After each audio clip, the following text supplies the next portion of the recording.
Balance of payment. अच्छा, balance of payment होता क्या है? बैलेंस ऑफ पेमेंट का सिंपल मतलब ये है कि किसी भी एक देश का निवासी बाकी अन्य देशों के निवासियों के साथ अगर व्यापार कर रहा है, लेन देन कर रहा है, तो उसको हम बोलते हैं बैलेंस ऑफ पेमेंट। दूसरा बात याद रखना है कि जो बैलेंस ऑफ पेमेंट होता है वो हमेशा जीरो होगा। जीरो कैसे होगा? जैसे मान लें कि मैं कुछ वस्तुओं को ज़्यादा आयात कर रहा हूँ, जब मैं मतलब यहाँ पे बात हो रहा है कि केवल पैसे के बारे में समझेंगे थोड़ा। अगर आम भाषा में बोला जाए तो केवल यहाँ पे पैसा देखा जा रहा है कि आप पैसे को कितना दे रहे हैं और कितना पैसा आपके यहाँ आ रहा है। तो जैसे मान लीजिए कि पैसा हम लोग ज़्यादा दे रहे हैं तो हम लोग के यहाँ पैसा माइनस होगा, सिंपल। तो पैसा माइनस होगा तो इसको प्लस करने के लिए या इसको जीरो करने के लिए हम लोग के पास क्या क्या उपाय है? या तो हम लोग अपने पैसा को कहीं से अन्य देशों से उधार लेंगे और किसी संस्थान से उधार लेंगे, लेकर उसको बराबर करेंगे। तो यही बात बोला है कि जो बैलेंस ऑफ पेमेंट होगा ये हमेशा जीरो होगा। कोई दिक्कत? अब यहाँ पे हम लोग 2-3 बात समझना है। जैसे मान लीजिए बैलेंस ऑफ, जैसे एक ये भारत जो है, राम जो है, चाहे ए नाम का कोई व्यक्ति है, वह भारत का निवासी है, और बी भी है वो भारत का निवासी है, ठीक है ना, भारत का निवासी है। पहला कंडीशन मैं बोल रहा हूँ। दूसरा मैं बोल रहा हूँ कि जैसे मान लो कि ये श्याम है, ठीक है, ये भी इंडिया का है, और ये चाइना का कोई व्यक्ति है डी, इसके बीच में व्यापार हो रहा है। और 3 है, मान लो कि मैक्स यूएसए का व्यक्ति है, ट्रंप भी यूएसए का आदमी है, ये भी अगर व्यापार कर रहा है, तो यहाँ बताइए कि बैलेंस ऑफ पेमेंट के अंतर्गत कौन सा आएगा? बैलेंस ऑफ पेमेंट का सिंपल मतलब है कि एक देश का निवासी, यहाँ पे मैं नागरिक नहीं बोल रहा हूँ, मैं निवासी बोल रहा हूँ, ध्यान रखना है। नागरिक और निवासी में अंतर है। मैं यहाँ पे बोल रहा हूँ किसी एक देश का निवासी बाकी अन्य देशों के साथ जब व्यापार करेगा तो उसी को हम लोग बोलते हैं बैलेंस ऑफ पेमेंट। तो यहाँ पे भारत का दोनों आदमी है, तो क्या इसके बीच में कोई व्यापार होगा तो क्या होगा बैलेंस ऑफ पेमेंट? तो ये बीओपी के अंतर्गत नहीं आएगा, ये बीओपी के अंतर्गत नहीं आएगा। ये श्याम भारत का निवासी और चाइना का निवासी, इसके बीच में अगर व्यापार हो रहा है तो ये बीओपी के अंतर्गत आएगा। कोई दिक्कत? और तीसरा है कि जो मान लीजिए कोई यूएसए का व्यक्ति है और ट्रम्प भी यूएसए का है, अगर इसके बीच में कोई व्यापार हो रहा है तो ये भी बीओपी के अंतर्गत नहीं आएगा। तो बैलेंस ऑफ पेमेंट के अंतर्गत आएगा कौन? दूसरा। तो सिंपल ये बोलता है बैलेंस ऑफ पेमेंट में कि एक देश का निवासी बाकी अन्य देशों के निवासियों के साथ जब व्यापार करेगा तो उसी को हम बोलते हैं बैलेंस ऑफ पेमेंट। दूसरा बात याद रखना है कि जो बैलेंस ऑफ पेमेंट होगा, जो बैलेंस ऑफ पेमेंट होता है यानी बीओपी, बैलेंस ऑफ पेमेंट, ये हमेशा जीरो होगा, हमेशा जीरो होगा। कोई दिक्कत? तो बीओपी का मतलब होता है बैलेंस ऑफ पेमेंट है, तो बैलेंस ऑफ पेमेंट हमेशा जीरो होगा। तीसरा बात यहाँ पर ध्यान रखना है कि एट इंटरनेशनल लेवल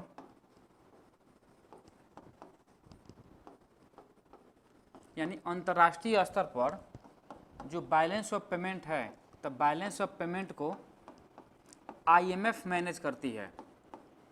आईएमएफ मैंने इंटरनेशनल मॉनेटरी फंड मैनेज करती है या कंट्रोल करती है, जो भी है, मैनेज करती है, कंट्रोल करती है, ठीक है ना।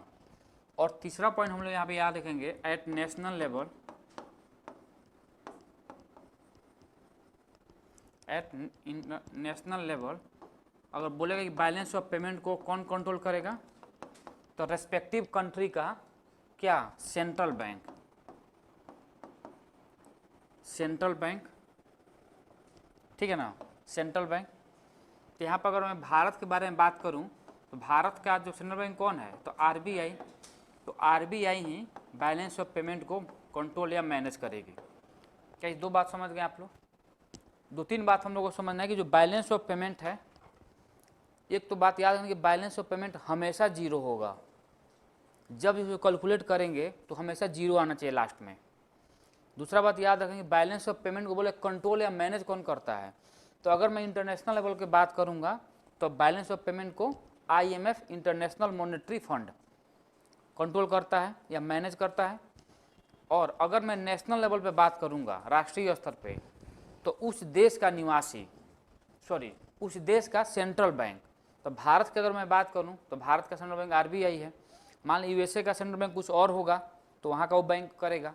तो यहाँ पे मैंने हम लोग 3 बातें हम समझ गए। यहाँ तक किसी को डाउट है? देखिए, अच्छा, बैलेंस ऑफ पेमेंट का उपयोग क्यों किया जाता है, कोई बता सकता है क्या? किया क्यों जाता है?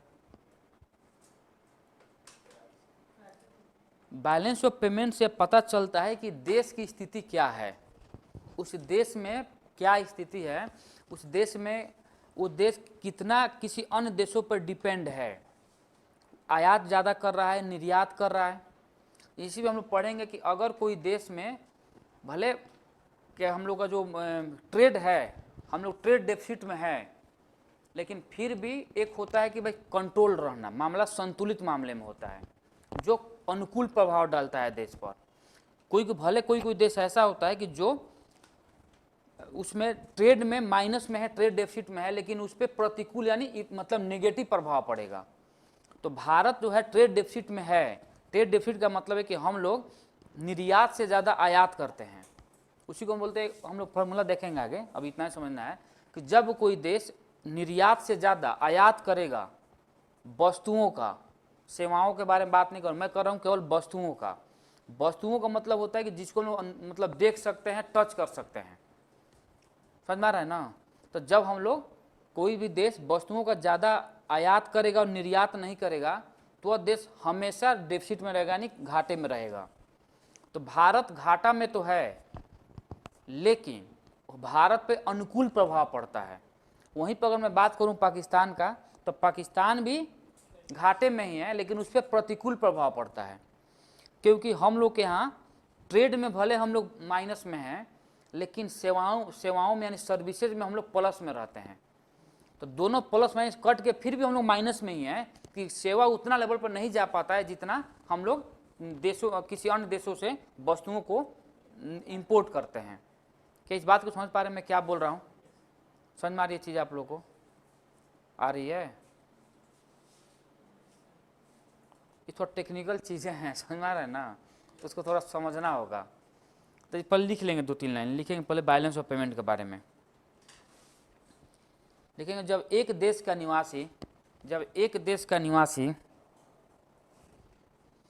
बाकी अन्य देशों के निवासियों के साथ, जब एक देश का निवासी बाकी अन्य देशों के निवासियों के साथ लेन देन करता है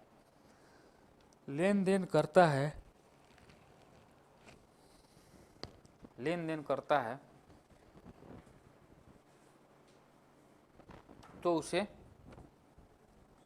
उसे बैलेंस ऑफ पेमेंट, भुगतान जी को हिंदी बोलते हैं भुगतान संतुलन कहते हैं। लिखेंगे economics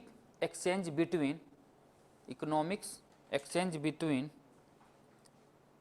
resident and non resident in world, is called balance of payment, BOP। हाँ, होगा बात करेंगे हम लोग। सर्विसेज यानी जो हम लोग यहाँ पे इकोनॉमिक्स में जो हम लोग मतलब समान रूप से बोल देते हैं गुड्स एंड सर्विसेज, यहाँ पे गुड्स अलग होगा और सर्विसेज अलग होंगी, दोनों चीज़ अलग अलग होंगे। हम लोग एक साथ यहाँ पर गुड्स एंड सर्विसेज नहीं बोल सकते हैं, क्योंकि गुड्स का कुछ प्रभाव अलग है देश पर और सर्विसेज का अलग है, ठीक है ना? हम लोग आगे देखेंगे, आगे लिखेंगे। हाँ, शामिल दोनों होगा, लेकिन उसमें पता चलेगा कि उसी से तो पता करेंगे नेगेटिव क्या है, पॉजिटिव क्या है, कब प्रतिकूल प्रभाव पड़ेगा, कब अनुकूल प्रभाव पड़ेगा, इन सारे चीज़ों के बारे में आगे लिखेंगे। बैलेंस ऑफ पेमेंट यानी BOP हमेशा जीरो होगा, BOP हमेशा जीरो होगा।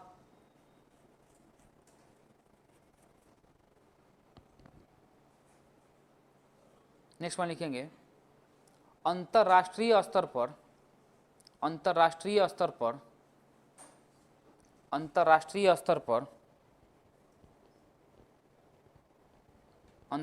प्रत्यक्ष विदेशी निवेश, foreign direct investment, FPI foreign portfolio investment, foreign portfolio investment,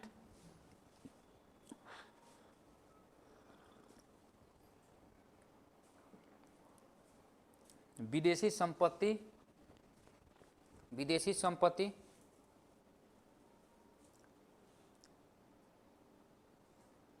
NRI जमाए, एनआरआई समझ रहे हैं ना क्या होता है एनआरआई?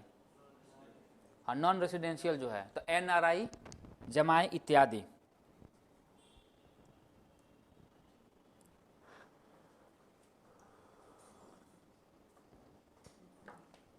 अच्छा, इस बात को समझ में मैं क्या बोल रहा हूँ? मैं बोल रहा हूँ कि जो मैं यहाँ पे अलग अलग लिखवाया हूँ ना, यहाँ पे मैं एक साथ कर दिया हूँ, यानी कैपिटल अकाउंट में सारा चीज़ एक साथ आएगा। इसमें लिखेंगे अगला पॉइंट, इसमें भारत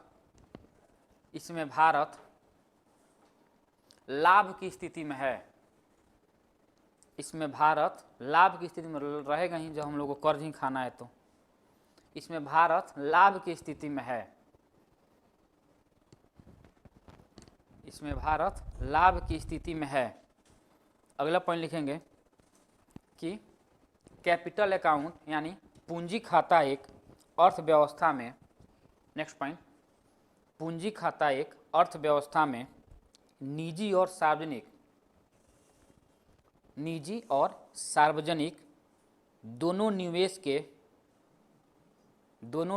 के शुद्ध प्रवाह समझ रहे हैं ना, फ्लो, शुद्ध प्रवाह का सार प्रदान करता है, शुद्ध प्रवाह का सार प्रदान करता है। The capital account provides a summary of the capital account provides a summary of the net flow of both private and public investment in an economy. अच्छा, एक बात और हम लोग को समझना यहाँ पे है, यहाँ पे सिंपल ये बोल रहा है, यहाँ पे सिंपल बोल रहा है कि जो कैपिटल अकाउंट है, यहाँ पूछे तो मैं बोला हूँ कि यहाँ पे प्राइवेट और निजी दोनों के लिए बात कर रहा है, तो वहीं बात कर रहा है कि जो कैपिटल अकाउंट है वो प्राइवेट व्यक्ति के लिए भी है और निजी व्यक्ति के लिए भी है। अगर चाहेगा तो निजी व्यक्ति भी यहाँ से बोरो कर सकता है अपने कंपनी के उत्थान के लिए, डेवलपमेंट के लिए, और सरकार तो चाहेगी तो कर ही सकती है। इसीलिए तो हमेशा मिलाकर हम लोग इसमें पॉजिटिव में हैं, करेंट अकाउंट में हम लोग नेगेटिव में है क्योंकि हम लोग इंपोर्ट ज़्यादा कर रहे हैं, और कैपिटल अकाउंट में हम लोग पैसा लेते हैं, अलग देशों से उधार लेते हैं, तो उसको क्या करने के, उसको उस घाटे को पूरा करने के लिए हम लोग इसका उपयोग कर रहे हैं, कोई दिक्कत। और हाँ बोलिए क्या?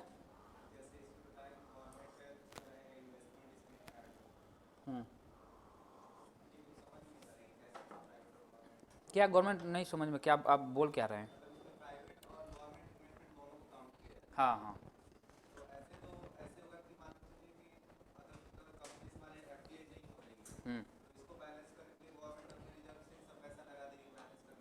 हाँ, एक और बात, एफडीआई नहीं कर रही है तभी तो एक द्वार अलग खोल कर रखा गया बोरो का।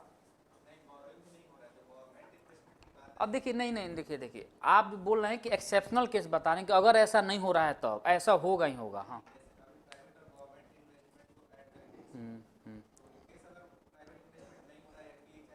हाँ, तो तब सरकार करेगी, सरकार अपने हिसाब से करेगी, लेकिन उसको सरकार को मेंटेन करना ही होगा। एक बात समझना है कि सरकार को मेंटेन, अगर मान ली कोई कंपनी हम लोग उस हिसाब से नहीं दे पा रहे हैं कंपनी को, जो कंपनी चाह रही है, जैसे देश में एफडीआई पूरा नहीं हो पा रहा है, चाहे एफपीआई नहीं हो पा रहा है, इसलिए 3-4 द्वार खोल कर रखा गया है। तो अमेरिकन वाला मामला होगा, नहीं हो तो ग्लोबल वाला को देखेंगे, नहीं हो तो एफडीआई है, नहीं हो तो एफबीआई है, ये सब नहीं होता है, बोरो करेंगे, ये सब से नहीं हो पा रहा है, तो बैलेंस पेमेंट हम लोग को खत्म हो जाएगी, बैलेंस पेमेंट हम लोग कर नहीं पाएंगे। फिर फॉरेन रिजर्व वाला मामला है, रिमिटांसेज है, बहुत सारे द्वार खोल कर रखा गया जिससे कुछ ना कुछ बैलेंस करके उसको जीरो पर लाएंगे ही लाएंगे हम लोग। सिंपल ये बात यहाँ पे बोल रहा है, कोई डाउट है? अब हम लोग बात करेंगे, पहले समझिएगा एफडीआई और एफपीआई में अंतर क्या है, इस निवेश के बारे में हम लोग बात कर रहे हैं, कोई दिक्कत? ये तो समझ में क्या होता है, इसमें है कि भाई बोरो कर रहे हैं, इसमें एक लाइन समझना है कि बोरो कर रहे हैं, पैसा कितना भी बोरो कर ले सकते हैं, लेकिन उस पैसे को उपयोग हम लोग करेंगे तो वन टाइम में मात्र 2.5 बिलियन डॉलर ही, सिंपल। और अगर टाइम अगर मिलेगा इस पे तो संडे को जो क्लासेस चलेंगी, एक और बात समझना, संडे को भी लंबा क्लासेस चलेगी। खा पी कर आना नितिन से 11 बजे। अरे मैं तो एक ही समोसा खिलाऊंगा ना, वो चलेगा 4-5 बजे तक, मान लीजिए चले तो, हाँ इसलिए चलेगा। 4-5 बोले 4-5 बजे तक, तो उसमें जाकर करना क्या है, रूम पे पढ़ना ही है, यहाँ पे कौन पढ़ाई भी तो होगी ना, इसलिए यहाँ पे चलेगा। क्योंकि संडे को लास्ट, क्योंकि देखिए अगर कल क्लास हो गई रहती तो संडे को क्लासेज नहीं होती, चाहे संडे को कम क्लासेज होती। अब उसको एक दिन टारगेट जो रखा गया था ना, वो सारा टारगेट इधर उधर हो गया है। मैराथन जो समझिए, लेकिन लगेगा क्लास लंबा। उसमें हम लोग बजट कम से कम इंडिया का बजट और सर्वे पढ़ेंगे। टाइम मिलेगा तो बिहार का बजट सर्वे पढ़ेंगे, ये तो 2 पढ़ेंगे। उसमें संडे को क्लास वहीं से स्टार्ट होगी, बजट से ही।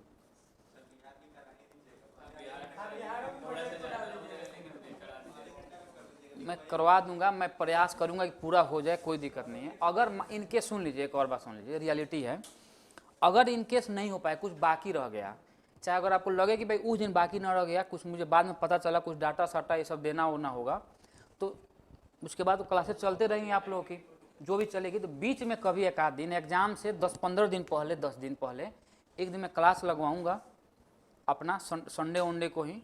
और उसमें जितना चीज़ें जो अपडेटेड होगा, जो मैं करेंट पढ़ रहा हूँ, तो मैं भी कुछ लिख रहा हूँ चीज़ों को लेकर आप ही लोगों के लिए, तो उसमें लिख रहा हूँ, तो उसको लाकर यहाँ पर उल्टी कर दिया जाएगा। उल्टी मतलब बता दिया जाएगा। मेरा अपना है कि मैं जितना मुझे मिल रहा है कहीं और से चीज़ें मैं दे दूंगा। बाकी अगर जो ग्रुप है, उस ग्रुप में अगर मुझे कहीं और से भी चीज़ें मिल रही है एग्ज़ाम से रिलेटेड, तो अपना बनाया हुआ है, कहीं और से मिलेगा मुझे कुछ किसी का और भी बनाया हुआ, तो मैं उसको PDF को मैं डलवा दूंगा, ताकि आप लोगों को काम होता रहे। अब ऐसा अभी इस टाइम नहीं खोजेंगे, अब यहाँ फिर दिया जाए, वो टाइप हो, फिर बताए उसमें नाम डाला जाए, सब अभी मौका है, जो मिला है ले लीजिए, बाद में देखेंगे उसमें नाम डलाएगा लिखाएगा, ठीक है ना। और फिर मैं बोल रहा हूँ, 4 सब्जेक्ट पर एकदम आंख बंद करके विश्वास करना है, बाकी और भी पढ़ना है साथ में, जिसमें हिस्ट्री, साइंस, करेंट और बिहार स्पेशल। बिहार स्पेशल का मतलब कि बिहार का पूरा GS और करेंट। इसके अलावा ज्योग्राफी, इकोनॉमिक्स, पॉलिटी, एक पॉलिटी तो आसान आता है, उसमें बना लेंगे अगर थोड़ा बहुत नहीं घुमाया इधर उधर तो इतना चीज़ अच्छे से पढ़िएगा। बाकी हम लोग जैसे जो कुछ होगा तो देखा जाएगा अगर कुछ।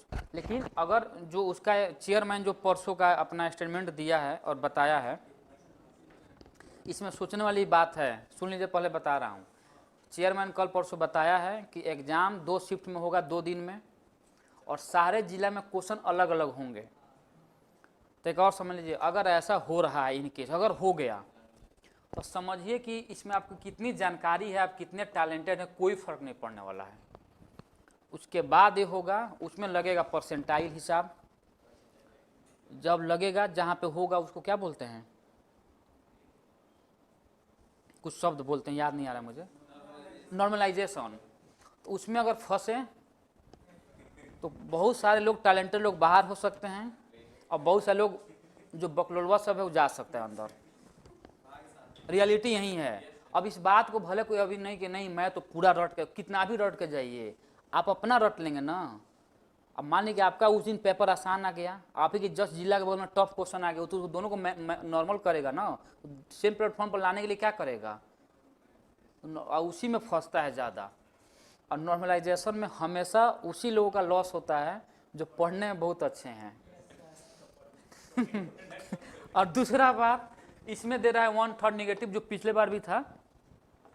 ये जो है ना 1/3 नेगेटिव, सबसे खतरा ये भी है, और नॉर्मलाइजेशन, और दूसरा एक 1/3, समझिए कि कहानी हिला देगा। मैं भी जब से सुना मैं अपने में डरा हुआ हूँ कि अपना क्या होगा, ठीक है ना। PT तो खैर नहीं रुकना चाहिए सब, और किस्मत एकदम ख़राब हुई तो रुक जाएगी, लेकिन फिर भी क्योंकि पॉलिटी, इकोनॉमिक्स तो मैं खुद पढ़ा रहा हूँ, इसमें तो अपना छूटने का तो मतलब 1-8% तो चांस तो है ही। और बिहार सोशल मैंने इस हिसाब से पढ़ा है कि तुम कहीं से तुम कुछ भी बना दो क्वेश्चन, उसमें मैं मतलब करके मार देता हूँ, सही हो जाता है वो आपने नहीं। देखिए, मुकाबला आप लोग को अपने हिसाब से, मेरा मुकाबला और लोगों से है जो बहुत टैलेंटेड हैं, जो सेलेक्टेड हैं, जो यूपीएससी कैंडिडेट हैं, जो देंगे। इसलिए है, देखिए बात ये है ना कि पीटी सबसे ट्रिकी है बिहार में पास करना, और जो पीटी पास कर गया, एक बात समझिए, वो लगभग 70% काम अपना कर लिया है, 30% उसको मेंस के लिए करना है काम। पीटी ही बिहार के लिए सबसे बड़ा टफ काम है, पीटी पास करना बिहार के एग्जाम में। और जिस तरह से लगातार चेंजेस कर रहा है, इसका कोई भरोसा नहीं है कि एग्जाम से 5 दिन पहले भी कुछ बोल दे। इसलिए अब अध्यक्ष का जो बात बोल दिया है, सुन लिए हैं, एकदम उस पर एकदम शांति से सुनना है बात, कुछ घबराना नहीं है, क्योंकि लास्ट में फिर कुछ बोलेगा लड़का, अरे यार मैं नहीं पढ़ूंगा, मैं अब छोड़ दे रहा हूँ। उसी टाइम लड़का जो होशियार रहता है वो पढ़ना शुरू करता है, अपना पढ़ते रहता है शांति से। वो कुछ भी बोलेगा, अरे पेपर आएगा ना, क्वेश्चन ही तो आएगा ना एग्जाम हॉल में, कुछ भी बोल दे हो, उसके बोलने से कोई प्रभाव नहीं पड़ता है। आप कुछ भी पूछिए। एक और बात, अगर टाइम मिले, अगर आपको अपनी बेइज्जती फील ना हो तो लुसेंट जरूर पढ़िएगा। फिर मैं बोल रहा हूँ, अगर आप बेसिक्स आपका बहुत कंप्लीट है, सब कुछ है, तो एक आध राउंड लुसेंट जरूर पढ़िएगा। बिहार का भी इतना भी औकात नहीं रहा है ना कि 70 से 80 क्वेश्चन एकदम फैक्चुअल आएगा, 70 से 80 आज भी फैक्चुअल आएगा क्वेश्चन, और 70-80 क्वेश्चन डिसाइड करेगा कि आप कहाँ जा रहे हैं, पीछे या आगे।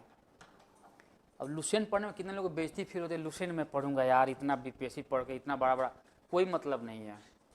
पास करना है तो लुसेंट पढ़ लीजिएगा एक राउंड, लुसेंट पढ़िएगा। जो बहुत सारा क्राउन का भी बुक आया है, मैंने उस टाइप का जो गेस्ट टाइप का दिया है ना, गाइड टाइप का, उसको जरूर पढ़िएगा एक राउंड।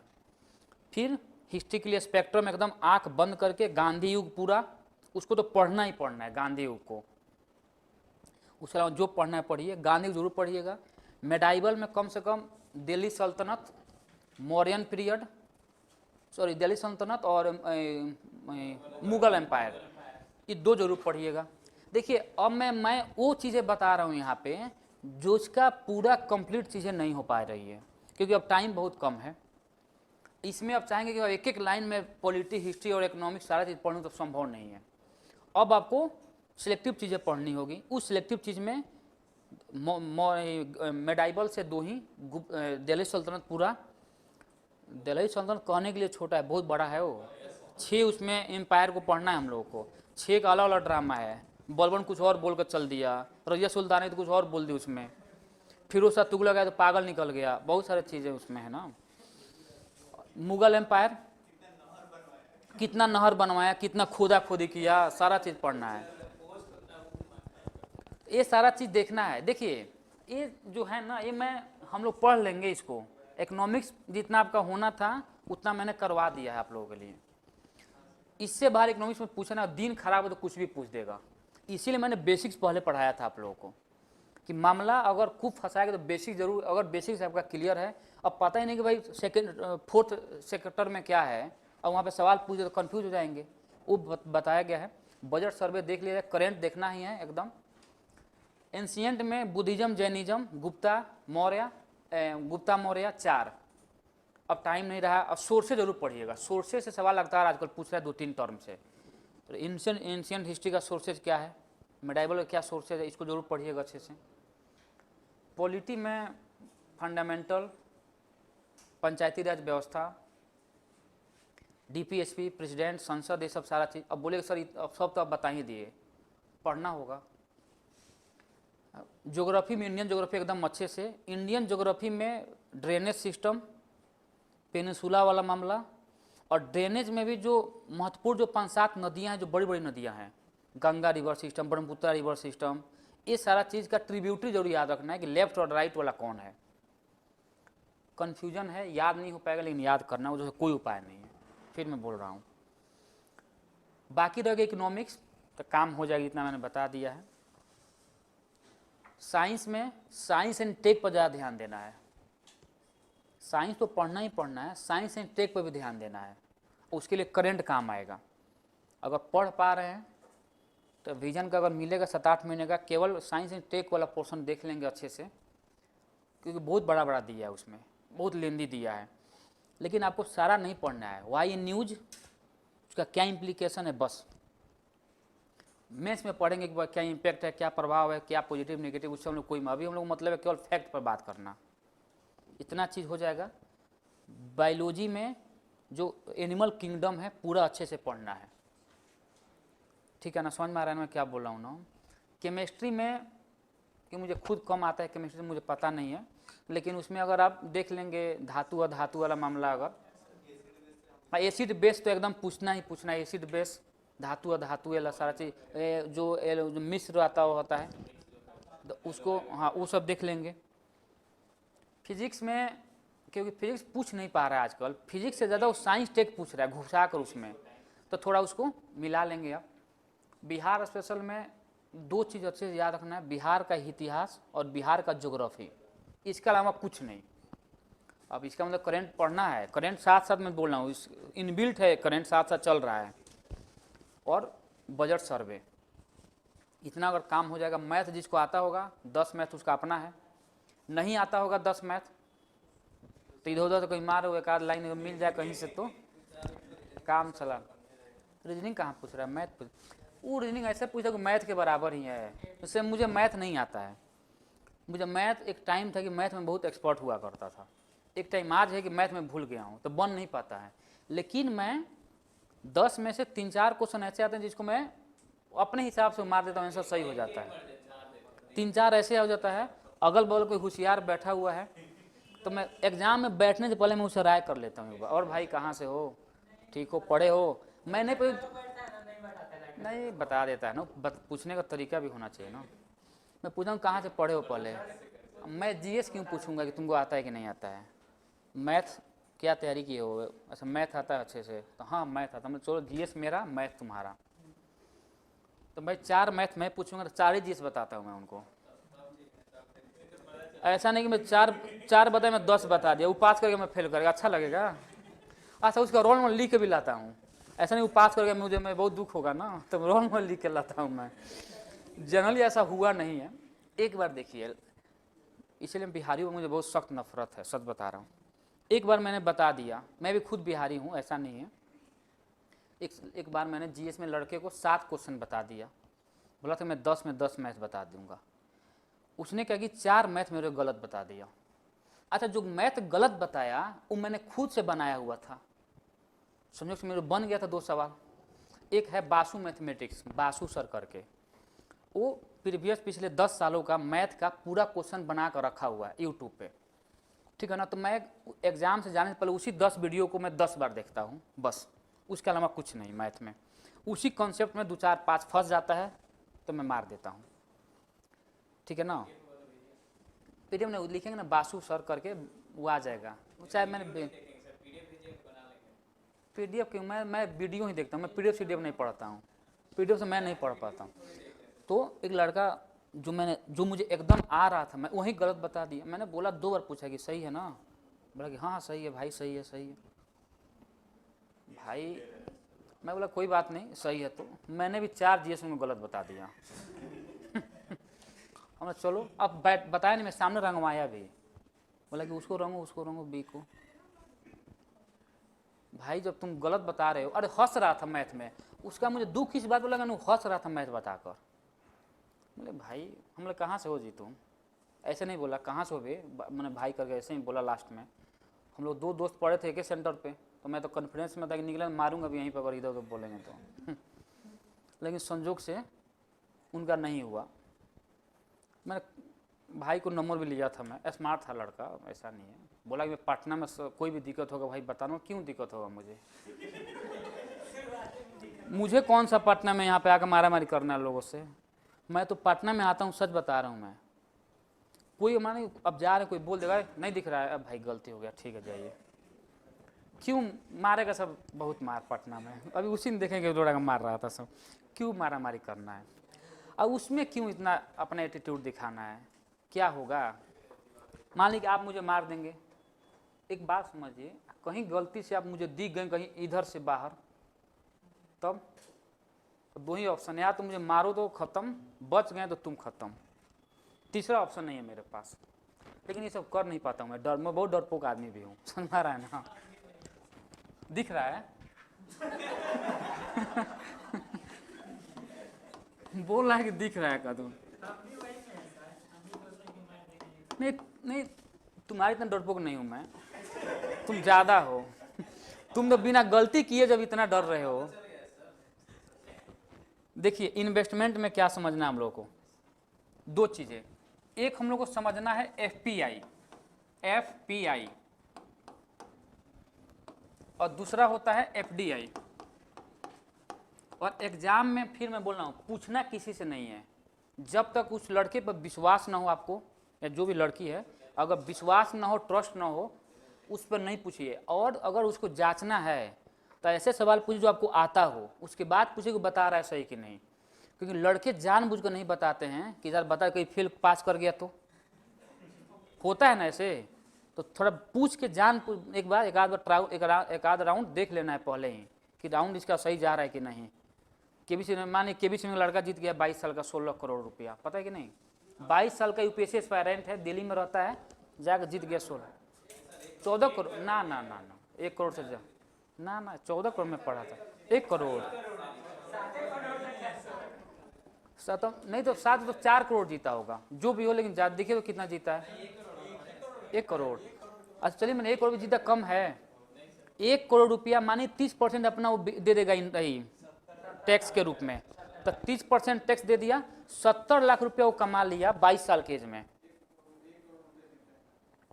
अच्छा 1 करोड़, जो भी लग रहा है मैं तो उल्टा पढ़ लिया होगा। तो 1 करोड़ में 70 लाख उसके पास आ गए हैं, और 70 लाख में बिजनेस कर सकता है, कुछ कर सकता है। अब देखिएगा वो उसी 70 लाख से वो बहुत आगे चला जाएगा, अगर होशियार होगा तो। सुशील कुमार नहीं होगा तो इधर आइए, एफपी और एफडीआई समझ रहे हैं ना? सुशील कुमार। एफपीआई का मतलब क्या होता है समझेंगे। एफपीआई का मतलब ये है कि मान लीजिए कोई भी बाहरी कंपनी, मान लीजिए यूके की कंपनी, कोई लोग हैं, यूके के कोई लोग हैं, और वो भारतीय कोई कंपनी है कोई, उस भारतीय कंपनी में यूके का कोई लोग या कोई सरकार वहाँ की किसी भी भारतीय कंपनी में 10% से कम शेयर लगाता है, तो उसको हम लोग एफपीआई कहते हैं। कोई दिक्कत? और मान लो कि यूएसए की कोई कंपनी या कोई लोग है, वो लोग भारतीय कंपनी में अपनी जो शेयर लगा रहा है वो 10% से ज़्यादा लगा रहा है, तो उसको हम बोलते हैं एफडीआई। इसका मतलब ये हुआ सिंपल कि जब भी किसी भारतीय कंपनी में किसी बाहरी लोगों के द्वारा अपनी शेयर 10% से कम लगाया जाएगा, तो उसको हम लोग एफपीआई, पोर्टफोलियो बोलते हैं। और 10% से ज़्यादा शेयर लगाया जाएगा, उसको हम लोग एफडीआई बोलते हैं, डायरेक्ट इन्वेस्टमेंट बोलते हैं। अच्छा, दोनों में अंतर क्या है? एफपीआई जो है, ये लोग केवल इन्वेस्टर्स हैं अलग अलग कंपनियों में। ये लोग ऐसे हजारों लाखों कंपनी में अपना पैसा लगाए रहते हैं। इन लोगों का मुख्य उद्देश्य केवल प्रॉफिट कमाना। केवल क्या करना? केवल प्रॉफिट कमाना। इन लोगों को कोई मतलब नहीं कि उस कंपनी में, उस जो कंपनी जिसमें पैसा लगा है उसका मैनेजमेंट किस प्रकार है, उसका उत्पादन कैसे हो रहा है, नहीं हो रहा है, उसे कोई मतलब नहीं है। इन लोगों का पूरा फोकस है केवल प्रॉफिट कमाने पर। अगर इन लोग प्रॉफिट कमा पा रहे हैं तो लोग उस कंपनी में पैसा को कंटिन्यू करेंगे, अगर नहीं कमा पा रहे हैं तो लोग अपने पैसा को वहाँ से हटा देंगे, कोई दिक्कत नहीं है। कोई दिक्कत? दूसरा बात, इसमें थोड़ा और अंदर अगर ले जाएगा सवाल, तो ये सवाल पूछ सकता है यहाँ पे कि एफपीआई हो चाहे एफडीआई हो, वो भारतीय किस प्रकार की कंपनी, तो समझिएगा जो स्टॉक एक्सचेंज में लिस्टेड कंपनी हो। जो अगर कोई लिस्ट, ये जो मैं बात कर रहा हूं दोनों कंपनियों के बारे में, एक कंपनी है लिस्टेड कंपनी स्टॉक एक्सचेंज में। अगर कोई कंपनी सूचीबद्ध नहीं है स्टॉक एक्सचेंज में, अगर उस कंपनी में अगर वो 4-5% में अपना शेयर लगा रहे हैं, तो उसको हम लोग एफडीआई ही कहेंगे। फिर समझिएगा जो मैं बोल रहा हूं, मैं सिंपल बोल रहा हूं कि एफपीआई और एफडीआई उस पर लागू होता है जो स्टॉक एक्सचेंज में लिस्टेड कंपनी है। कोई दिक्कत? अगर कोई कंपनी स्टॉक एक्सचेंज में लिस्टेड नहीं है, अगर कोई बाहरी आदमी उस कंपनी में 5% भी शेयर लगा रहा है, 2% भी लगा रहा है, 8% भी लगा रहा है, 1% भी लगा रहा है, उस सारा का सारा एफडीआई ही कहलाएगा। ये समझ में आ गया चीज़ें? इसमें कोई कंफ्यूजन तो पहले बता दीजिए। अच्छा दूसरा देखिए, ये जो एफडीआई है, एफडीआई का मतलब है कि जो लोग इसमें अपना पैसा लगाते हैं एफडीआई के थ्रू, इन लोगों को उस कंपनी के मैनेजमेंट से भी मतलब रहता है कि भाई इन लोगों का मैनेजमेंट कैसा चल रहा है। ये लोग चेक करेंगे कि भाई उस कंपनी का मैनेजमेंट किस प्रकार है। अगर मैनेजमेंट कुछ गड़बड़ है तो तुरंत ये लोग अपना आदमी बैठा देंगे उस कंपनी के मैनेजमेंट में। मैं तो केवल बताया हूँ समझने के लिए कि एफडी और एफडी में अंतर क्या है, लेकिन इन लोगों का पैसा 10%, 20%, 50%, 70, 80% इन लोगों का लगा रहता है कंपनी में पैसा। तो इन लोगों को डर रहता है कंपनी कहीं डूब ना जाए। तो इसलिए अगर मैनेजमेंट उन लोगों से नहीं चल पा रहा है तो ये लोग पूरा मैनेजमेंट ये लोग अपने हाथ में लेते हैं। इन लोगों के उस कंपनी के प्रोडक्शन से भी मतलब रहता है, ठीक है ना, कि भाई प्रोडक्शन कितना हो पा, उत्पादन कितना हो पा रहा है। तो सारा चीज ये आप समझना। लेकिन एफपीआई वालों को इससे कोई मतलब नहीं है। इन लोगों का मतलब है केवल पैसा कमाना, प्रॉफिट कमाना। इस बात को समझ पा रहे हैं? एफडी और एफपीआई में क्या अंतर है? तो इसको लिख लेंगे, एफपीआई और एफपीआई में एक एक पॉइंट लिखेंगे। एफपीआई में केवल लिखेंगे, पूरा नाम क्या, इसका फुल फॉर्म क्या है? Foreign portfolio investment. इसमें लिखेंगे, इसमें इसके अंतर्गत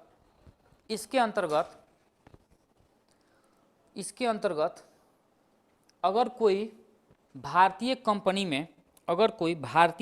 में 10% से कम शेयर लगाता है, भारतीय कंपनी में 10% से कम शेयर लगाता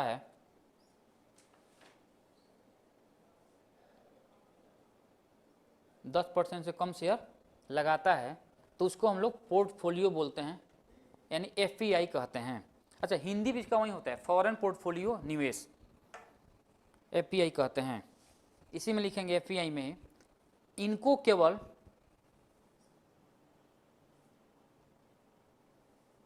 इनका मुख्य उद्देश्य केवल लाभ कमाना होता है।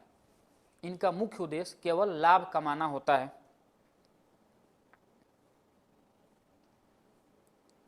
दूसरा लिखेंगे, ये लोग कम स्थिर होते हैं, यानी कम स्टेबल ज़्यादा नहीं होता है, कम स्थिर होते हैं, इन लोगों को उस कंपनी के मैनेजमेंट, प्रोडक्शन से कोई मतलब नहीं होता। इन लोगों को उस कंपनी के मैनेजमेंट या प्रोडक्शन से कोई मतलब नहीं होता। प्रोडक्शन से कोई मतलब नहीं होता।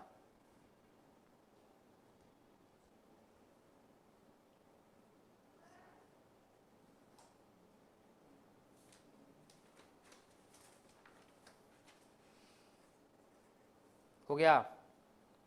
अब हम लिखेंगे फॉरेन डायरेक्ट इन्वेस्टमेंट, प्रत्यक्ष क्या होता है इसका? विदेशी प्रत्यक्ष निवेश। एफडीआई में लिखेंगे, अगर कोई व्यक्ति या कंपनी भारतीय कंपनी में अपनी हिस्सेदारी 10% से ज़्यादा रखते हैं, 10% से ज़्यादा रखते हैं,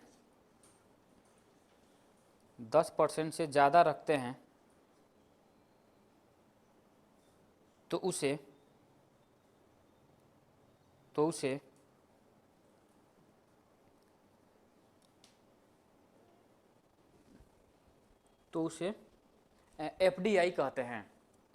एफडीआई कहते हैं।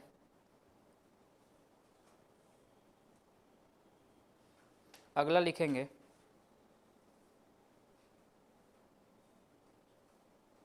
तो उसे एफडीआई कहते हैं।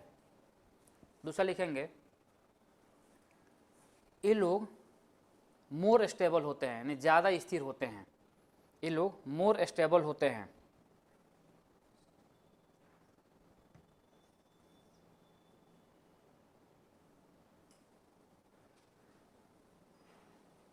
अगला पॉइंट लिखेंगे, इन लोगों को उस कंपनी के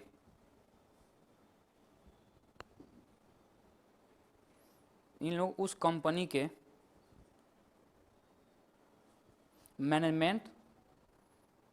मैनेजमेंट तथा उत्पादन को अपने अनुसार देखते हैं।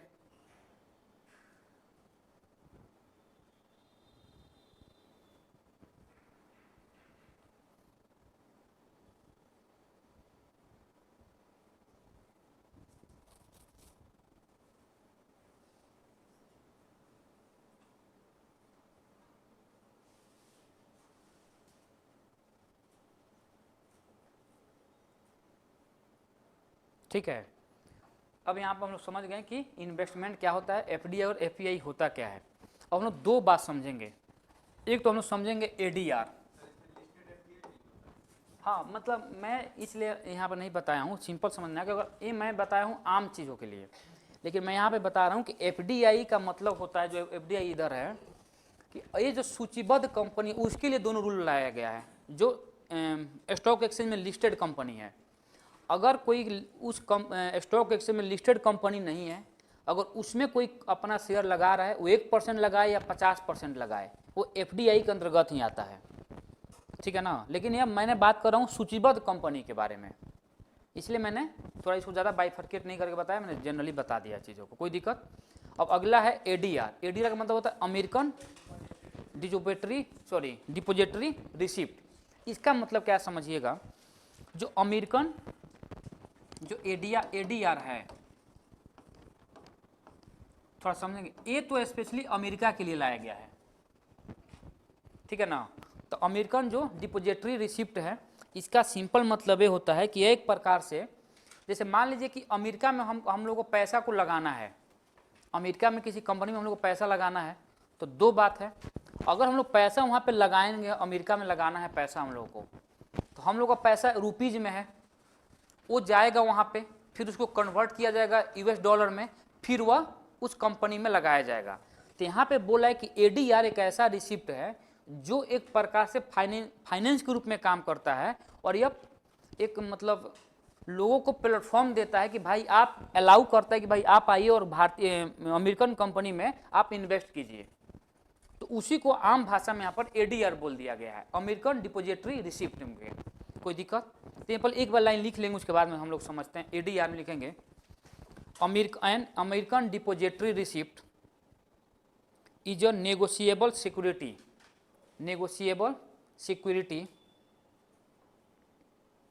that represents securities of a foreign company,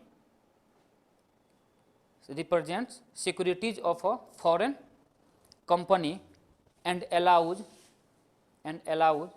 that company's share to trade in the US। लिखेंगे एक अमेरिकन डिपोजिटरी रसीद एक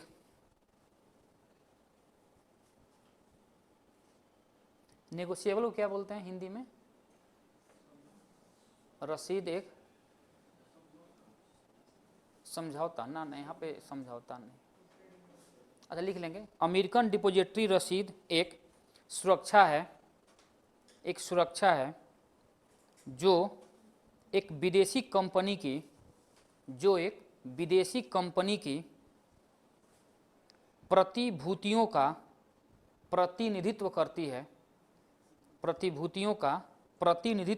है और उस कंपनी के शेयरों को अमेरिका के वित्तीय बाजारों में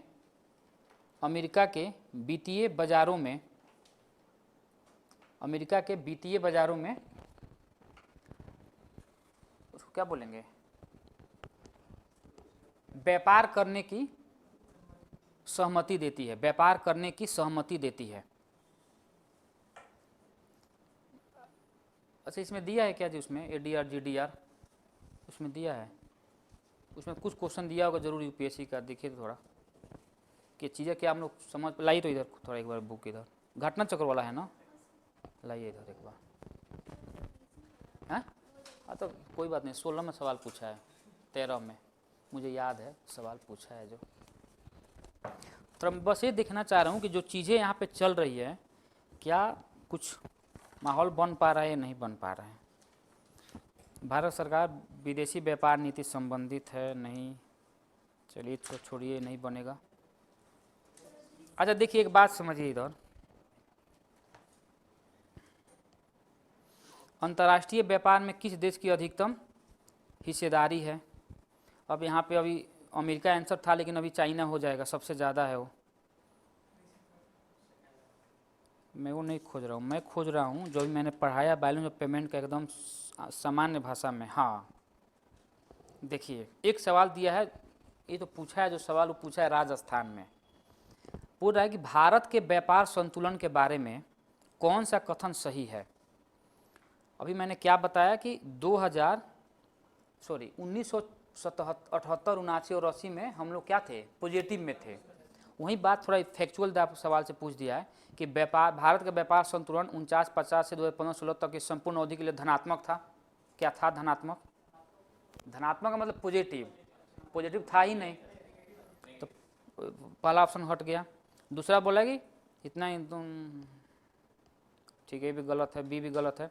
सी देखिए, डी देखेंगे, बोला है कि भारत का व्यापार संतुलन 72-73 तथा 76-77 के 2 वर्षों को छोड़कर, जब वो धनात्मक था, छोड़कर, ऑप्शन में दिया है ब्रैकेट में, जब वो धनात्मक था 1949-50 से 2015-16 तक की संपूर्ण अवधि के लिए ऋणात्मक था। एस्टिमेट सही है ना? तो यानी मैंने बोला कि 2 वर्ष छोड़ दिया जाए तो उसके बाद हमेशा से वो ऋणात्मक ही रहा है, यानी नेगेटिव रहा है। अच्छा दूसरा बात, मैं जो सवाल खोज रहा हूँ दिख नहीं रहा है इसमें, मैं वो खोज रहा हूँ। थोड़ा 2 मिनट रुक जाइए आप लोग, 2 मिनट पर बर्दाश्त करेंगे।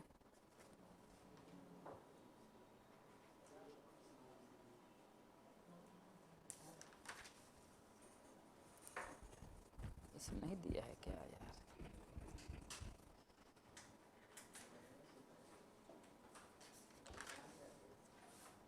ये मैं कल ही क्वेश्चन देख रहा था यूपीएससी का, उसमें दिया था क्वेश्चन।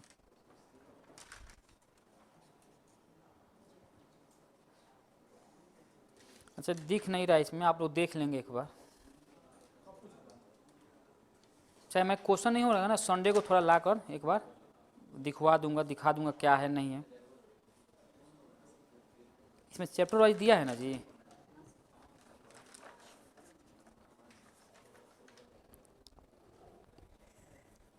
हम लोग पढ़ क्या रहे हैं? बैलेंस ऑफ पेमेंट, अंतर्राष्ट्रीय व्यापार, वही तो है बैलेंस ऑफ पेमेंट, अंतर्राष्ट्रीय व्यापार। 265 रोजगार कल्याण गरीबी मुद्रा योजना, ठीक है 265 वही निकला भी है।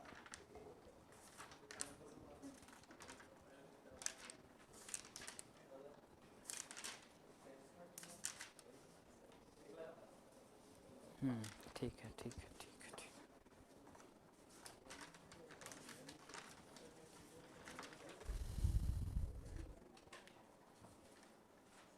हाँ एक देखिए,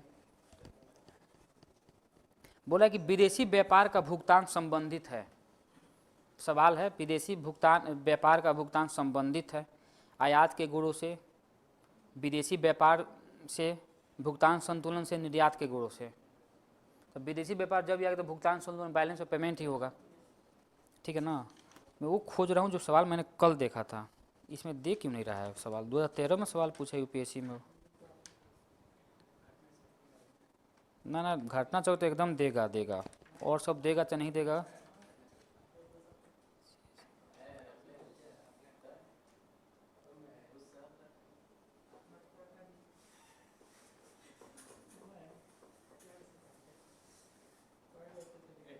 हाँ एक देखिए तो, एक सुनिए इधर, एक सवाल पूछ रहा है, निम्नलिखित में कौन सी बातें पर विदेशी प्रत्यक्ष निवेश यानी एफडीआई के बारे में बात कर रहा है, समाविष्ट होंगी, छोड़ दीजिए, एफडीआई के बारे में बात कर रहा है। सही उत्तर सुनना है। पहला है भारत में विदेशी कंपनियों की सहायक कंपनियां, स्टेटमेंट पहला है। समाविष्ट का मतलब कौन उसको इंक्लूड कर रहा है उसमें। दूसरा बोलता है भारतीय कंपनियों में बहुसंख्यक विदेशी इक्विटी धारण, इक्विटी का मतलब समझ ही रहे हैं, समता शेयर के बारे में बात कर रहा है। तीसरा बोला है कि विदेशी कंपनियों द्वारा अनन्य रूप से वित्त पोषित कंपनियां पोर्टफोलियो निवेश।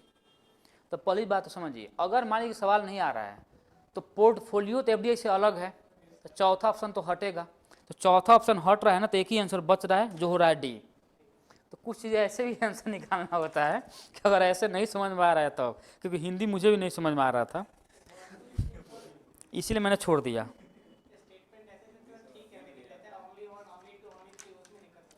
देखिए अगर ऐसा है, ठीक है ना, अगर ऐसा स्टेटमेंट दे रहा है तो इसमें रखना है कि भाई उसमें तो एक आध दो को तो पकड़ ही लेंगे ना। अगर एक से ज़्यादा सही हो रहा है तो मोर देन वन हो जाएगा आंसर। अच्छा, वन मैंने एक ही एक दे रहा है, तो उसमें देखिएगा, उसमें ऐसा अगर दे रहा है ना आंसर, तो इसका मतलब है वो कि एकदम बहुत ही क्लोज खोज रहा है वो, समझिएगा। अगर जहाँ भी ऑप्शन ऐसे देता है कि केवल एक या केवल दो या केवल तीन या केवल चार, मैं समझ गया मैं क्या बोला है। बोला है कि स्टेटमेंट 4 दे दिया, इसमें बोला है कि केवल इसमें से एक सही होगा, कोई एक सही होगा, दो का मतलब इसमें कोई दो सही होगा, यही तो मैं बोल रहा हूँ। तो वहीं तो मैं बोल रहा हूँ कि अगर मान लीजिए अगर आपको एक से ज़्यादा सही लग रहा है तो मोर देन 2 हो जाएगा।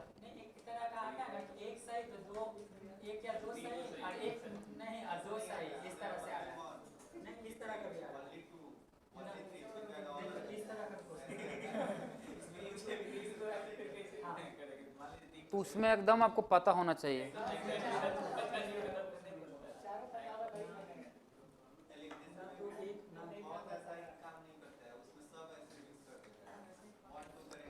चलिए आगे लिखेंगे जीडीआर। जीडीआर क्या है? GDR global depository receipt.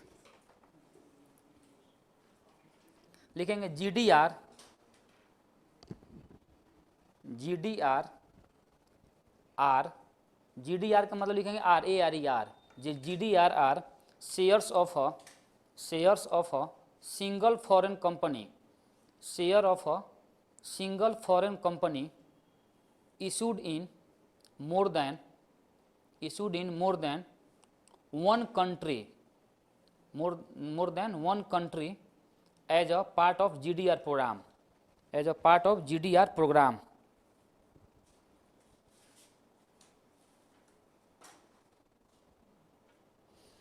Global, अच्छा आगे लिखेंगे GDR also known as, GDR also known as, GDR also known as international depository receipt.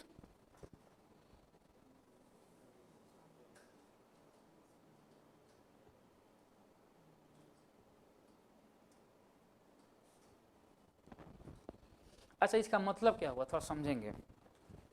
दोनों में जो बेसिक्स अंतर है उसको थोड़ा यहाँ पर समझ रहे हैं कि थोड़ा बहुत टेक्निकल चीज़ें हैं, उसको थोड़ा समझना है।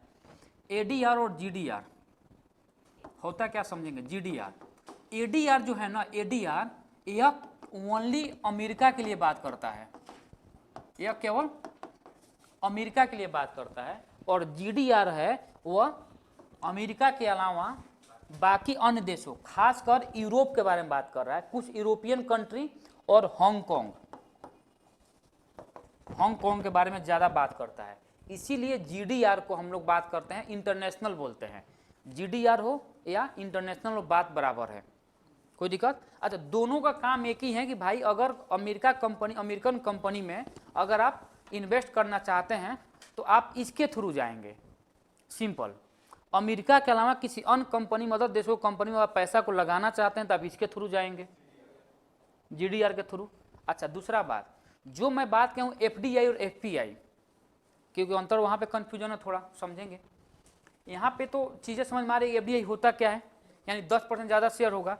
लेकिन एफडीआई जो फॉरेन डायरेक्ट इन्वेस्टमेंट है, वो भारत के जो कंपनी है, भारत देश है, उसमें आप सारे कंपनियों में आप एफडीआई नहीं कर सकते हैं।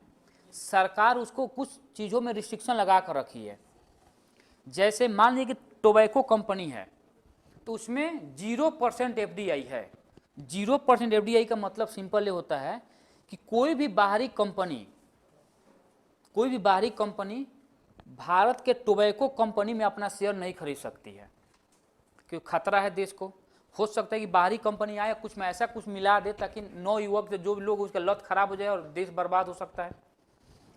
रेलवे संचालन में देखिए रेलवे के जो किसी पार्ट का प्रोडक्शन कर रहा है तो उसमें तो हो सकता है, लेकिन रेलवे जब ऑपरेशन कर रही है, जब चल रहा है, उसमें किसी बाहरी कंपनी को अलाउ नहीं किया गया है।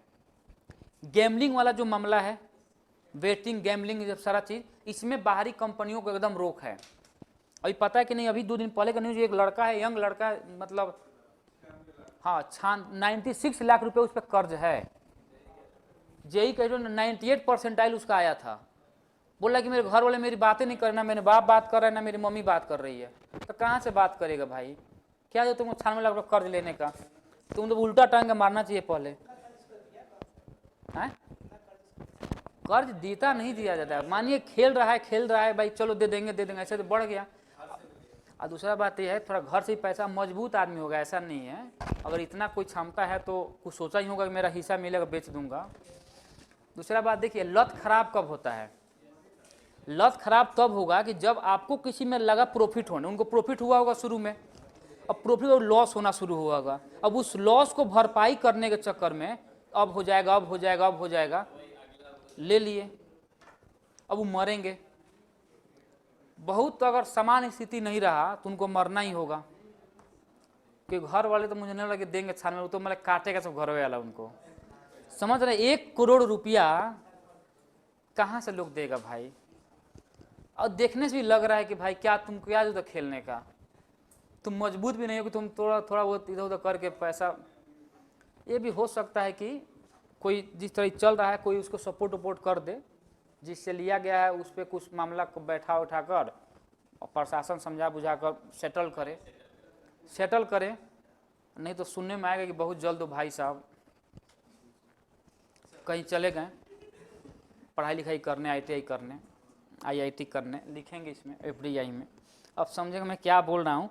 FDI में अब देखिए, अब कुछ चीज़ें मैं इसलिए बता रहा हूँ कि जैसे मान लीजिए कि FDI में कुछ ऐसे चीज़ें हैं जहाँ पे रिस्ट्रिक्शन लगा कर रखा गया है। अच्छा, कुछ ऐसे देश भी है जहाँ पे सरकार वहाँ के किसी भी कंपनी या किसी भी आदमी को भारत में FDI की मतलब अलाउ नहीं कर रही है।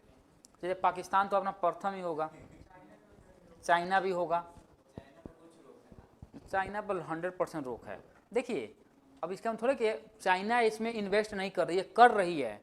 तो इन्वेस्ट करने का नहीं, FDI का भी 2 रूट है भारत में, 2 रूट है भारत में, ठीक है ना। एक रूट है डायरेक्ट, ठीक है, जो विदेशी जो दुश्मन कंट्री को छोड़कर कोई भी कंपनी, कोई भी जो देश होगा वो इन्वेस्ट कर सकता है। और एक होता है सरकार के सहमति के बाद, यानी कंसेंट के बाद। तो दूसरी जो चाइना बता रहे हैं ना, वो यही है कि सरकार के सहमति के बाद वो लोग भारतीय कंपनी में अपना पैसा को लगा सकते हैं। लेकिन जैसे बांग्लादेश, चाइना, नेपाल, अफगानिस्तान, ये सारे ऐसे देश हैं जिस पर सरकार अपने दुश्मन कंट्री के लिस्ट में लिस्टेड करके रखी है। और यहाँ से कोई व्यक्ति अगर आ रहा है तो बिना सरकार के सहमति के वो पैसा नहीं लगा सकता है भारतीय कंपनी में। ठीक है, समझ में आ रहा है मैं क्या बोल रहा हूँ? तो उसके बारे में लिखेंगे 0%, हेडिंग डालेंगे 0% फॉरेन इन्वेस्टमेंट, 0% फॉरेन इन्वेस्टमेंट।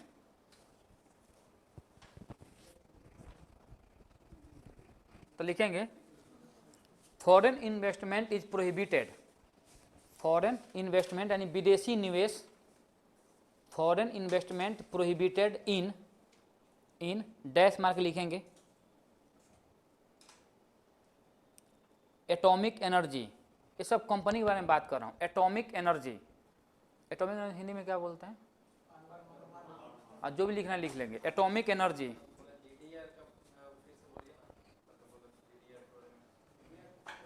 अभी तो मैंने बताया कि ADR का मतलब सिंपल होता है अमेरिका, जिसमें अगर अमेरिका में GDR का मतलब कि अमेरिका को छोड़कर बाकी अन्य देशों में, ठीक है।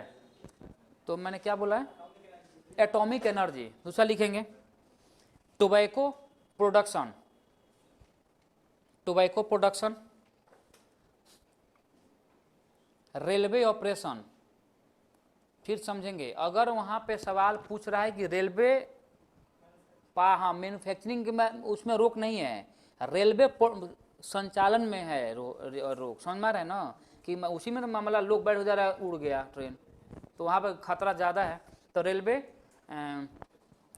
ऑपरेशन, अच्छा मेट्रो समझिएगा, मेट्रो ऑपरेशन में रोक नहीं है ज़्यादा, कुछ हद तक रोक है, कुछ हद तक रोक नहीं है। ये सारा चीज़ बहुत डीप जब जाएंगे ना तो चीज़ों को समझेंगे, हम लोग उतना डीप नहीं जाना है, समझ में आ रहा है ना। तो लिखेंगे रेलवे ऑपरेशन, आगे लिखेंगे real estate business, real estate business,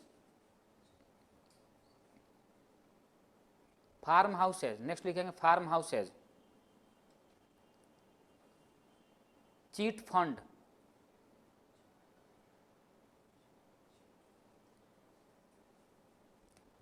आगे लिखेंगे गैमलिंग, गैमलिंग, बेटिंग, बेटिंग यानी सट्टेबाजी, गैमलिंग, बेटिंग इत्यादि। अच्छा एक और बात समझिएगा यहाँ पे, ये जो सरकार है ये सरकार डिसाइड की है कि इतना क्षेत्र में नहीं है, फिर सरकार कुछ और को जोड़ेगी तो हम लोग फिर उसको ही पढ़ेंगे। तो इतना जो चीज़ें इसमें बाहरी लोगों को एकदम रोक है। आगे फिर हेडिंग डालेंगे कुछ देश, लिखेंगे कुछ देश जो एफडीआई के दायरे से बाहर रखा गया है, कुछ देश एफडीआई के दायरे से बाहर रखा गया है, कुछ देश जो एफडीआई के दायरे से बाहर है, एफडीआई के दायरे से बाहर है। तो लिख लेंगे अपने मन से, चार तो अपना ही है, जिसमें पाकिस्तान अपना है, पाकिस्तान, अफगानिस्तान और बांग्लादेश। पर तो लिख लेंगे तीन कंट्री लगातार, पाकिस्तान, अफगानिस्तान, बांग्लादेश, चाइना, नेपाल, म्यांमार, भूटान।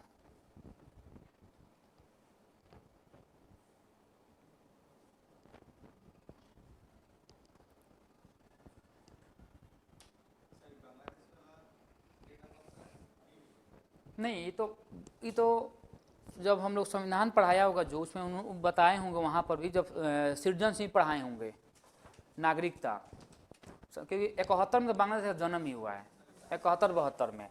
उसके बाद बांग्लादेश को भी भारत के दुश्मन कंट्री के लिस्ट में लिस्टेड किया गया है।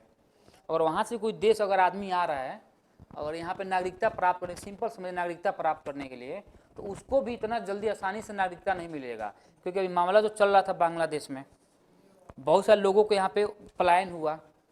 सबके लिए सरकार अभी सरकार कुछ बोल नहीं रही है इस पर। हिंदू भी है उसमें, हिंदू तो ज़्यादा आएंगे ना, मुसलमान क्यों आएंगे वहाँ से, सिंपल बात है।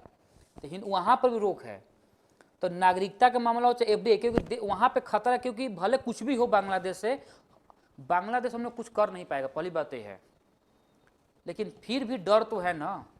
अगर बांग्लादेश से अच्छा रिश्ता रहता तो वहाँ की जो प्रधानमंत्री हसीना जी भागी, भारत में क्यों आई और देश में चली जाती हूँ। तो बांग्लादेश से रिश्ता हम लोग का अच्छा है। जैसे अफगानिस्तान, जब तालिबान उस पर अटैक किया और तालिबान अपना पूरा अपने हाथ में कंट्रोल लिया, तो चाइना और पाकिस्तान सब इसी बात से खुश थे कि अफगानिस्तान और भारत को भी तंग करेगा। तालिबान का रुख चेंज हो गया, तालिबान भारत के साथ अच्छा सॉफ्ट लगा। ये सब है इंटरनेशनल रिलेशन, जब पढ़ेंगे चीज़ों को। हाँ भाई, भूटान है यहाँ पर, देख रहे हैं मालदीव पर भी मामला इधर खराब कर दिया था, मालदीव खराब कर दिया, उनका भी कहानी खत्म हो गया, फिर मान गए हार। देखिए भारत अभी जो भी हो, भारत का भी टक्कर जो है ना, रियलिटी बताऊँ ना तो यूएसए और चाइना के साथ है। अदर इन लोग के देश के औकात नहीं है कि लोग भारत हम लोग के सामने कुछ कर पाएँ, सिंपल बात है। यूएसए चाइना थोड़ा बहुत हम लोग को हिला सकता है, और देश इन लोगों का कोई गिनती भी नहीं है इधर। उसमें भी अपने बाबा हैं तो ज़्यादा सोचने की बात है नहीं। मोदी जी उन्होंने बोला है कि 75 साल में सबको रिटायर हो जाना चाहिए, और तो उन्हीं की तो जांच हुई ना, 75 साल जैसे पूरा होगा तो देखा जाएगा क्या हो रहा है। अरे भाई अभी 75 में घुसे हैं ना, पूरा होगा तब तो आएगा 76। आगे लिखेंगे कुछ देश, लिख लिए। अच्छा इसी के सामने लिखेंगे, इसी के सामने लिखेंगे, अगर इन देशों से एफडीआई, अगर इन देशों से एफडीआई आ रहा है तो, अगर इन देशों से एफडीआई आ रहा है तो सरकार की सहमति आवश्यक है। तो सरकार की सहमति आवश्यक है।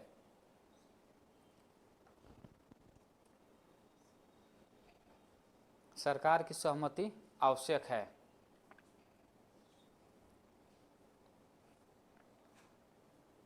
ठीक है। अब देखिए, जो मैंने शुरुआत में बैलेंस ऑफ पेमेंट को 3 भागों में डिवाइड किया था, फॉरेक्स जिसमें मैंने बताया था, फॉरेक्स फॉरेन एक्सचेंज, हेडिंग डालेंगे फॉरेन एक्सचेंज, फॉरेन एक्सचेंज यानी विदेशी विनिमय, विदेशी विनिमय। अच्छा, फॉरेन एक्सचेंज का मतलब क्या हुआ यहाँ पे, यानी अगर व्यापार हम लोग कर रहे हैं तो जो एक्सचेंज होगा वो किस किस में हम लोग एक्सचेंज कर सकते हैं, 3 चीज़ लिखेंगे। पहला लिखेंगे फॉरेन एक्सचेंज में विदेशी मुद्रा संपत्ति, foreign currency asset, foreign currency asset,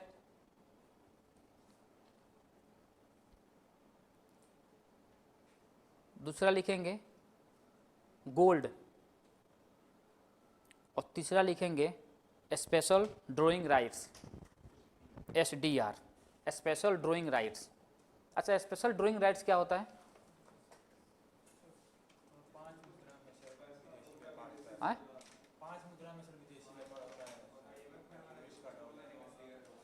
क्या स्पेशल ड्राइंग राइट का सिंपल मतलब है कि ये भी एक मोड ऑफ एक्सचेंज है जिसके लिए सरकार, अब इसके लिए कुछ अलग से सरकार जारी कर सकते हैं, उसमें हम लोग व्यापार कर सकते हैं SDR में। तो SDR इसको बस इसका फुल फॉर्म याद रहना चाहिए, स्पेशल ड्राइंग राइट्स है, ADR अमेरिकन डिपोजिटरी रिसिप्ट है, और GDR ग्लोबल या इंटरनेशनल डिपोजिटरी रिसिप्ट है, स्पेशल ड्राइंग राइट्स। आगे विविध में लिखेंगे 2 पॉइंट। हाँ, उस आधार पे होगा, GDP तो उसमें काउंट तो होगा ही, इसलिए मैं थोड़ा अंदर नहीं जा रहा हूँ चीज़ों को लेके, बात करेंगे। विविध में लिखेंगे मिसलेनियस में 1-2 पॉइंट। विश्व में सबसे बड़ा विदेशी मुद्रा का भंडार, विश्व में सबसे बड़ा विदेशी मुद्रा का भंडार किसका है? चाइना का, चीन।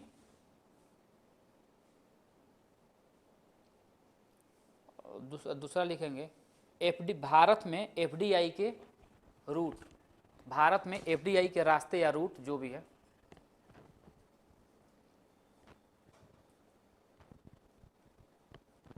इसमें लिखेंगे पहला डायरेक्ट रूट, प्रत्यक्ष मार्ग, डायरेक्ट रूट्स, प्रत्यक्ष मार्ग, और दूसरा लिखेंगे सरकार की सहमति, गवर्नमेंट अप्रूवल, गवर्नमेंट अप्रूवल। ठीक है ना? तो ये हम लोगों का बैलेंस ऑफ पेमेंट रहा, इससे हम लोगों का काम चल जाएगा, कितना भी घुमा कर सवाल पूछेगा तो। ठीक है ना? तो थोड़ा हम लोग क्या करेंगे, अभी 10 मिनट का ब्रेक लेंगे, 10 मिनट नहीं 15 मिनट का, उसके बाद फिर अभी क्लासेस चलेंगी 3 साढ़े 3 तक। नहीं, चाइना प्रोडक्शन भी ज़्यादा कर रहा है ना, कम मतलब रेट पर ज़्यादा प्रोडक्शन। जैसे मान लीजिए कि हाँ, देखिए वो मतलब एक होता है सॉफ्ट मनी, एक होता है हार्ड मनी। सॉफ्ट मनी में बहुत लचीलापन ज़्यादा होता है, लचीलापन मतलब इजीली हर जगह अवेलेबल हो जाएगा, उसको बोलते हैं सॉफ्ट मनी।